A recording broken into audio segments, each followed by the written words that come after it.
The Northern line at 8:14 a.m. smelled of wet wool, stale espresso, and the collective anxiety of 300 people who had missed their alarms. Maya Lin jammed her over-ear noise-canceling headphones tighter against her skull, sliding the volume slider up until the world's bass-heavy rattling dissolved into a flat, safe white noise. She stared fixedly at a yellow safety sticker near the carriage doors, refusing to make eye contact with the man opposite her whose backpack kept nudging her knee. Life in South London was a series of concentric circles of exhaustion. Wake up in the cramped Clapham flat, dodge the neighbors' rotting bin bags in the hallway, tap a contactless card at Clapham Common Station, stare at a glowing spreadsheet of Q3 retail metrics until her retinas felt scorched, and repeat.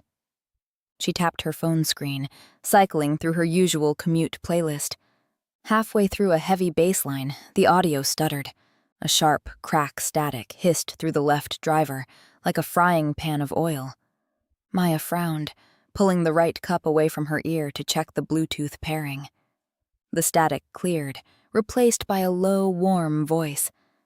It wasn't a podcast host, and it definitely wasn't on her downloaded Spotify library. The voice was smooth, slightly raspy around the edges, and spoke with a casual London cadence that felt entirely too close to her ear. To the woman in the mustard-yellow coat holding a half-empty oat milk latte, the voice murmured. Maya froze. Her hand went instinctively to the lapel of her mustard coat.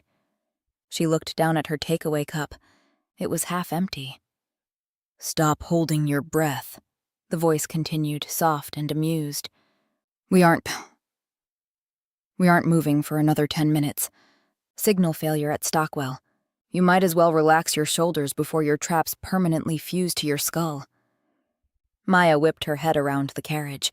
The fluorescent lights flickered, casting a sickly green pallor over the commuters. The man with the backpack was staring blankly at his phone. A woman next to him was asleep, her head bobbing against the glass partition. None of them were looking at her. None of them had a microphone. She tapped her phone screen frantically. The Bluetooth indicator said disconnected. Yet the voice kept talking, seamlessly, right inside her skull. "And for the record, your latte isn't actually oat milk, is it?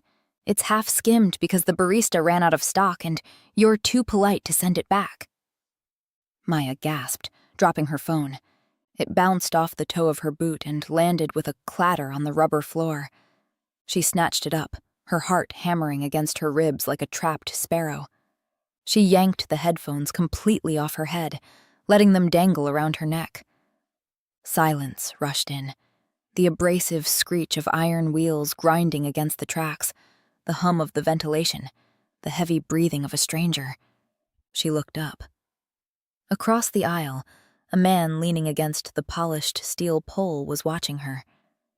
He wore a faded canvas jacket, a knitted beanie pulled low over dark curls, and a wry, apologetic half-smile.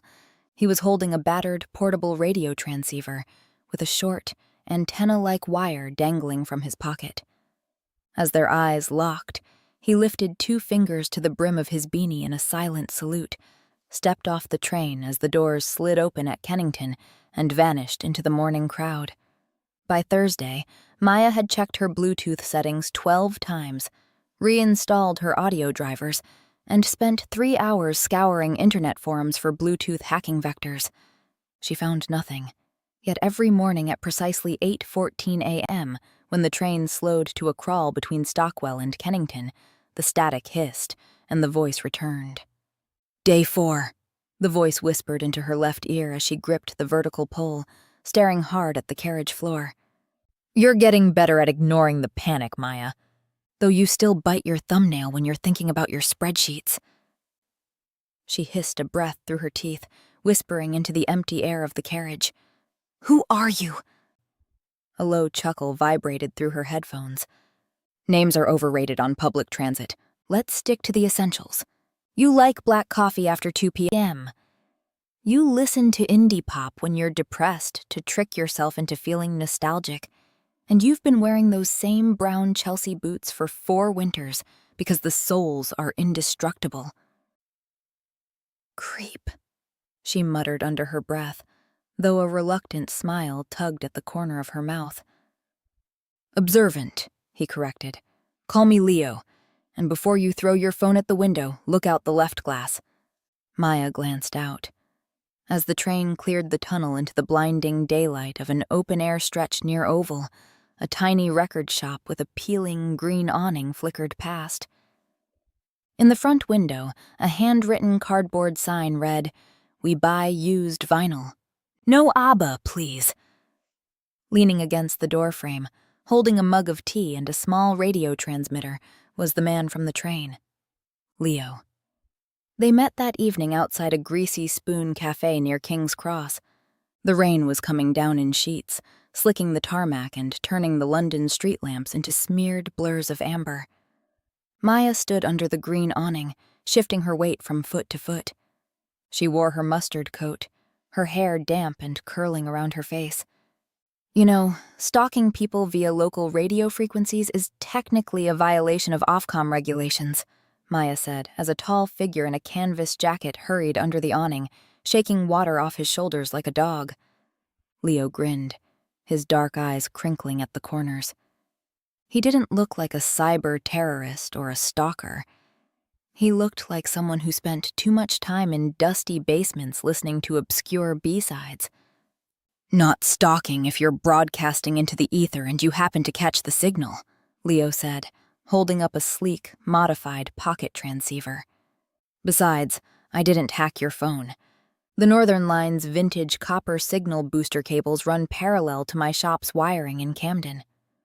Every now and then, high resistance creates an accidental crosstalk loop. You just happened to have your frequency dial locked onto the exact residual wave. An acoustic accident, Maya said, crossing her arms. A happy one, Leo replied smoothly. Come on, let's get a tea before my transmitter starts picking up taxi dispatchers again. They sat in a corner booth of the cafe, surrounded by the smell of fried onions and old linoleum. Over 2 mugs of builder's tea that tasted faintly of tin, the awkwardness evaporated. Leo talked about his shop, Frequency Records, a dying sanctuary of vinyl in a digital world. He talked about the way music was losing its texture, compressed to hell for smartphone speakers. Maya found herself talking about her job, not just the dry data, but the strange poetry she found in patterns, how millions of human choices every day could be mapped into neat, predictable curves. You're a romantic disguised as a statistician, Leo observed, stirring 3 sugars into his tea. Don't flatter yourself, Maya laughed, looking down into her mug. I like things that make sense, things that add up. You, for instance, make 0 statistical sense. Leo said softly, holding her gaze across the sticky table. Logic is overrated anyway. For the next 2 weeks, the borderlines of Maya's orderly life dissolved. They began meeting every evening after work. They walked along the rain-slicked banks of the Thames, shared bags of hot chips near the South Bank, and sat on the grass in Primrose Hill watching the London skyline light up like a circuit board. Leo was attentive, brilliant, and possessed an uncanny knack for knowing what she needed before she asked. If she was craving a cinnamon bun, he'd pull one out of his paper bag. If she felt overwhelmed by a looming work deadline, he would text her the exact right lyric to calm her down before her phone even chimed. Yet, subtle cracks began to form in the gloss of the romance. It happened on a rainy Wednesday at a pub in Soho. They were huddled in a low-ceilinged booth sharing a pint of cider. I was thinking, Maya said, swirling her glass, we should head down to Camden this weekend. Check out that Japanese curry place near your shop. Leo froze, his glass halfway to his mouth. A strange, fleeting look of panic crossed his features. Gone so fast, she almost thought she imagined it. Right. The curry place, Leo said, clearing his throat. Actually, I might be. Busy this weekend, out of town. Maya raised an eyebrow. Out of town? You spend every waking hour within 3 blocks of Camden." "Family stuff," Leo muttered, staring intensely at the grain of the wooden table. "You never mentioned family," Maya pressed gently, leaning forward. "Leo, what's going on? Sometimes you answer questions I haven't even finished asking yet. Yesterday, before I even opened my mouth to ask for the bill, you laid down exact cash. How do you do that?" Leo looked up, his dark eyes heavy with an unreadable sorrow. "You wouldn't believe me if I told you. Try me. I deal with chaotic data sets for a living." Leo opened his mouth, as if to speak, but the pub's television screen above the bar flared with a news flash about a power grid fluctuation across North London. Leo flinched, stood up abruptly, and dropped a 20-pound note on the table. "I have to go, Maya. I'm sorry." Before she could stand, he vanished into the crowd of drinkers, leaving her alone with her half-pint of cider. The following Tuesday, frustration eclipsed her anxiety. Maya didn't wait for the Northern Line. Instead, she took the Victoria Line straight to Camden, marched past the canal, and turned down the quiet side street where Frequency Records stood. The sky overhead was the color of wet cement. She reached the green awning, ready to demand an explanation for his weird behavior, but she stopped dead in her tracks. The shop window wasn't filled with colorful album covers or handwritten signs. Instead, the glass was coated in a thick, opaque layer of grime and dust. A rusted metal shutter was pulled halfway down, secured by a heavy padlock that had a thick coat of orange oxidation caked over its shackle. Taped to the glass was a faded, yellowed notice from the local council, dated nearly 5 years ago. Notice of property seizure. Out of business. Maya's breath caught in her throat. She stepped forward, pressing her palms against the cold, dirty glass. Inside, the shop was completely gutted. No bins of vinyl, no counter, no warmth. Just bare concrete floors, peeling wallpaper, and the hollow echo of emptiness. Her phone buzzed in her pocket. With trembling fingers, she pulled it out. A notification popped up from her audio app. A live broadcast stream had just connected. Leo's voice crackled through her headphones, clear as day, carrying the distinct, hollow acoustics of an abandoned subterranean room. "I'm sorry you had to find out this way, Maya," he said, his voice laced with static. "Where are you?" Maya whispered aloud to the empty street, tears prickling her eyes. Leo. What is this, some kind of sick joke?" "It's not a joke," his voice replied, perfectly matching her movements as she turned around in circles on the pavement. "Look across the street at the old underground ventilation substation, the red brick building with the iron grill." Maya turned her head. Across the narrow, cobbled lane sat a derelict London Underground electrical substation, abandoned decades ago, its iron doors bolted shut. "I'm not in the shop, Maya," Leo's voice continued, growing fainter, battling a rising wave of white noise. "I never was. Not in your present, anyway." Maya stood frozen on the pavement, the rain beginning to mist her hair. "What do you mean, not in my present?" "A freak electrical surge back in November 2021, Leo's voice explained, echoing with a haunting, multi-layered reverb. "An experimental copper wire loop I was building in my shop basement fused with the main underground high-voltage trunk line during a transformer explosion. It didn't destroy the signal. It trapped it in a temporal feedback loop." Maya's data analyst brain raced, desperately trying to reject the math, failing as the pieces clicked into a terrifying mosaic. "A time loop. Not a loop. An offset," Leo corrected gently. "I'm broadcasting from 5 minutes in your future. Or rather, my present is your future minus 5 minutes. When we met on the train, I had just finished fixing the transmitter in my timeline, and the signal punched through the barrier right when you walked past my antenna." "That's impossible," Maya choked out, a sob catching in her throat. "Physics doesn't work that way. Conservation of energy. Forget the physics, Maya. Listen to me. Because of the 5-minute lag, you can hear my voice in your present, but whenever you speak into your phone mic, your voice reaches my timeline 5 minutes after it happened here. We're living in a perpetual echo chamber, close enough to talk, but never able to exist in the exact same physical second. No! Maya shook her head violently, clutching her headphones. No, this is insane. I saw you last night. We shared a pint. In your timeline, yes. In mine, that happened 5 minutes ago. But right now, the local council is scheduled to tear down this entire block for the new fiber-optic grid upgrade. The heavy excavation equipment is rolling in right now. A deep, low rumble vibrated through the pavement beneath Maya's boots. In the distance, the heavy growl of a diesel bulldozer engine echoed down the lane. The maintenance crew is about to cut the main power grid. Leo's voice was breaking up now, dissolving into waves of high-pitched digital whine. The physical conduit holding the time bridge together is going to be severed permanently in less than 60 seconds.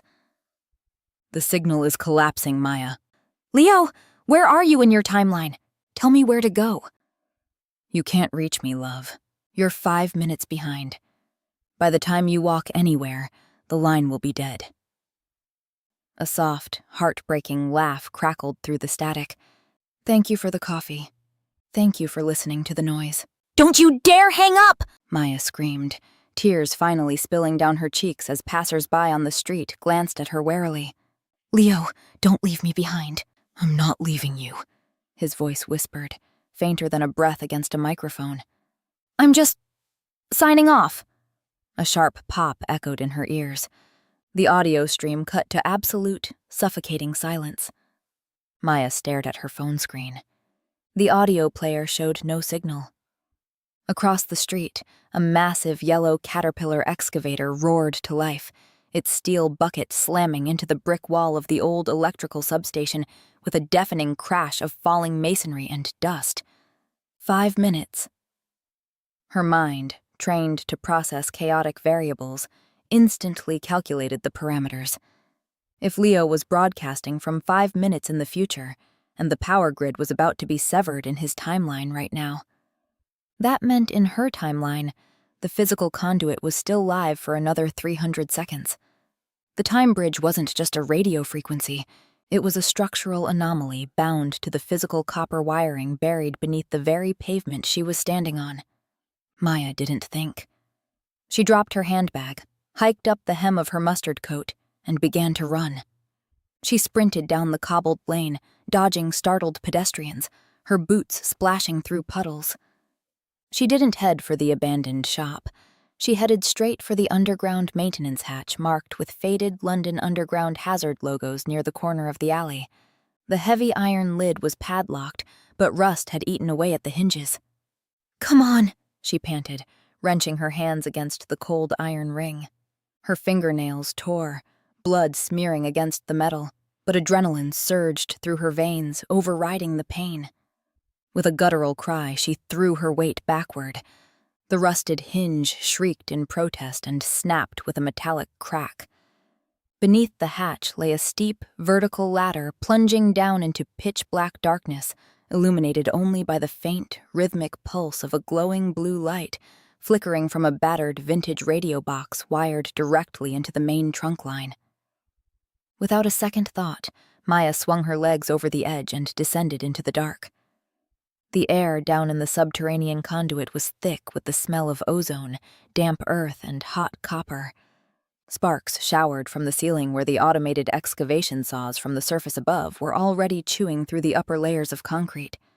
In the center of the cramped chamber, kneeling beside a tangled nest of vintage vacuum tubes and glowing copper wires, was a man in a canvas jacket. He was frantically twisting dials, tears cutting clean tracks through the soot on his cheeks. Leo! Maya screamed over the roar of the subterranean machinery. Leo whipped his head around, his eyes going wide with disbelief. Maya, what are you doing down here? The grid, it's collapsing! She scrambled across the concrete floor, sliding on the gravel, and threw her arms around his shoulders. He felt solid, warm, real. Not an echo, not a ghost, flesh and blood, caught in the terrifying convergence of two timelines colliding. You said it yourself, Maya gasped, pressing her forehead against his chest as the overhead concrete began to fracture and rain dust down upon them. Logic is overrated. Leo stared at her, stunned, before a fierce, desperate smile broke across his face. He wrapped his arms around her tightly, burying his face in her wet hair. Above them, the scream of the diamond-tipped excavation saw bit through the final layer of reinforced concrete, severing the high-voltage trunk line in a blinding flash of white sparks. The time bridge shrieked, a deafening, high-pitched feedback loop of 1,000 overlapping voices, radio broadcasts, and city sounds. The air pressure dropped violently. The glowing blue lights of the transmitter flickered once, twice, and died. For a terrifying second, the world tilted sideways, and the floor beneath them seemed to dissolve into pure, weightless static. Maya closed her eyes, holding onto Leo with every ounce of strength she possessed, refusing to let go. Silence didn't fall all at once. It drifted down like ash. When Maya opened her eyes, the subterranean chamber was gone. Instead, they were sitting together on a wooden bench in Primrose Hill, the late afternoon sun breaking through the gray London clouds to paint the skyline in shades of bruised gold and violet.